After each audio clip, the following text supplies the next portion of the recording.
जब हजरत नूह अलैहिस्सलाम अल्लाह के हुक्म से कश्ती बना रहे थे, हर रोज एक बूढ़ी मोमिना औरत अपनी एक छोटी सी गठरी उठाकर उनके पास आती। वो कहती, ए अल्लाह के नबी, कश्ती कब रवाना होगी? नूह अलैहिस्सलाम मुस्कुराकर फरमाते, अभी देर है, वक्त आने दो। वो औरत वहीं बैठी रहती, पूरा दिन इंतजार करती और फिर शाम होते ही वापस चली जाती। ये सिलसिला कई दिनों तक चलता रहा। एक दिन हजरत नूह अलैहिस्सलाम ने उस बूढ़ी औरत से कहा, ए बूढ़ी अम्मा, जब जाने का वक्त आएगा तुझे बता दिया जाएगा। वो औरत सर झुकाकर चल दी, लेकिन दिल में ये यकीन लेकर बैठ गई कि जब कश्ती चलेगी नबी मुझे जरूर बुलाएंगे। वक्त गुजरता गया, फिर अल्लाह का अजाब आ गया। जमीन पर बारिश का तूफान आया, पानी हर तरफ फैल गया और नूह अलैहिस्सलाम की कश्ती रवाना हो गई। लेकिन नूह अलैहिस्सलाम उस औरत को बुलाना भूल गए। एक नबी से भूल? जी हाँ, ज़ाहरी तौर पर ऐसा ही हुआ। तूफान थम गया, समुंदर की लहरें रुक गईं। कुछ वक्त बाद हजरत नूह अलैहिस्सलाम के दिल में आया कि चलकर उस शहर को देखा जाए जहाँ से सब कुछ शुरू हुआ था। वो अपनी कश्ती से उतरे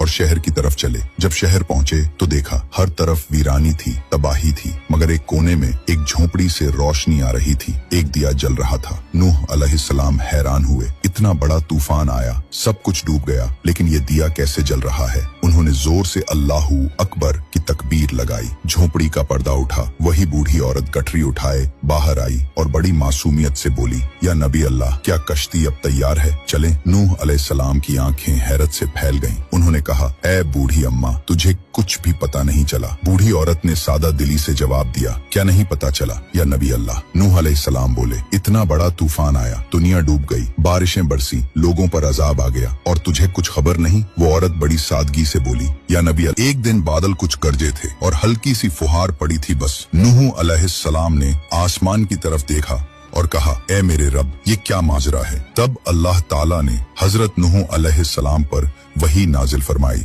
ए मेरे प्यारे नबी, इस औरत के दिल में तुम्हारी मोहब्बत थी और तुमने उससे वादा किया था कि जब कश्ती रवाना होगी तुम उसे ले चलोगे। तुम अपने वादे को भूल गए, लेकिन मैं रब्बुल आलमीन तुम्हारे वादे का भी जिम्मेदार हूँ। मैंने अपने अजाब को उस तक पहुंचने ही नहीं दिया। उसे एहसास तक नहीं हुआ कि कैसा अजाब आया और चला भी गया। इमाम सज्जाद अलैहिस्सलाम ने जब ये वाकया बयान किया तो अपने पास बैठे मोमिनों से फरमाया, ए मोमिनों, इस हदीस को क़यामत तक के मोमिनों तक पहुंचाना तुम पर वाजिब है। उन्हें बता दो, जो हमसे मोहब्बत करेगा क़यामत का अजाब जरूर आएगा, लेकिन जिस तरह उस मोमिन औरत को पता नहीं चला, हमारे मोमिनों को भी एहसास नहीं होगा कि कब क़यामत आई और कब गुजर गई। सबक थे, अल्लाह ताला अपने नेक बंदों की मोहब्बत का बदला कभी जाया नहीं करता।